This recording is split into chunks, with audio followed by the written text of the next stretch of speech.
Welcome to Lay's Little Golden Books. I hope you all enjoyed today's story, and maybe the grown-ups will remember it from their own childhood.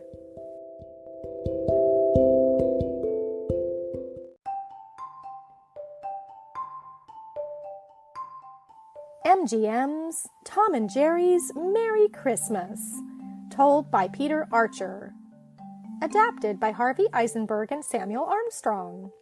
A Little Golden Book from 1954. Jerry Mouse hung up his Christmas stocking and a stocking for his little friend Tuffy. Then he went to the door of the mouse hole and peeped out. Tomcat was crouched in the big people's kitchen, not 2 squares away from the mouse hole, and he was watching it closely. "We'll never get so much as a crumb to put in our stockings unless he goes away," said Jerry. And that Tom certainly didn't mean to do. He meant to guard all the goodies in the kitchen and on the tree, so that Cook would give him a fine big helping of Christmas dinner. "Cheer up," said Jerry. "There's a way to get rid of him."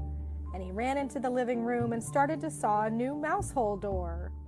"What's that noise?" cried Tom, tiptoeing out of the kitchen and along the wall to the place where Jerry was working. "Now you saw," Jerry whispered to Tuffy. The minute Tuffy began, Jerry Mouse scurried out the back door with a pillowcase over his shoulder. He was soon filling it with candy and nuts and stuffed dates.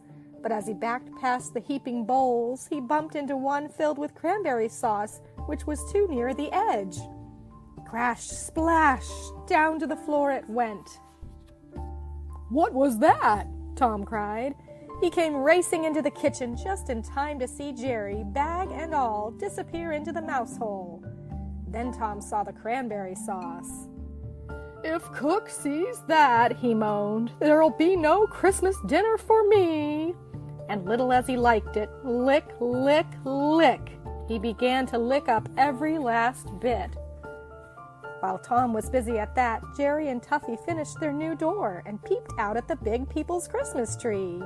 It was so beautiful that they both gasped.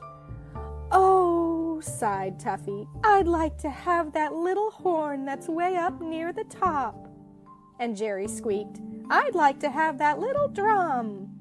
Then both those mice must have had the same idea at the same time, because they both smiled secret smiles.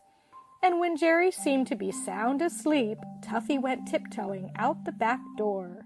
He soon came back with a little drum, hid it under his bed, and hopped in himself.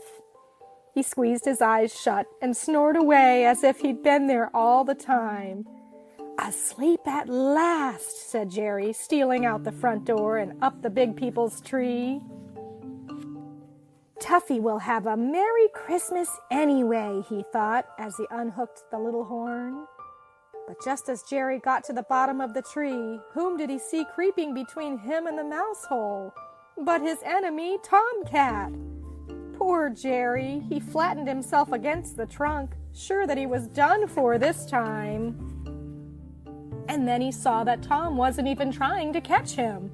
Instead, that old cat was carrying a beautiful mouse-sized tree, all trimmed with bits of popcorn and tasty cheese and tiny candy beads.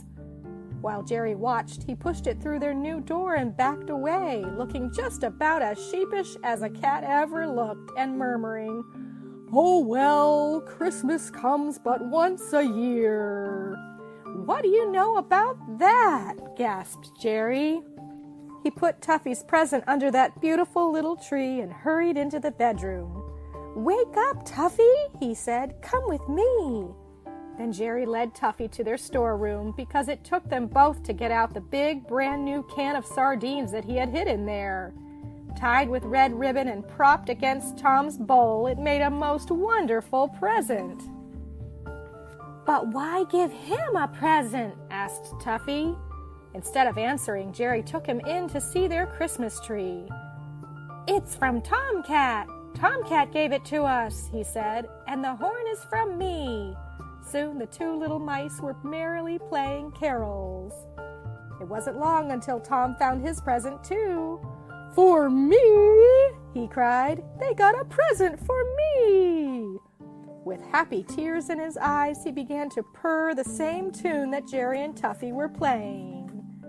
And down they sat, one on each side of Tomcat, while all three, grinning from ear to ear, played and sang in close harmony. A very Merry Christmas to all! The end.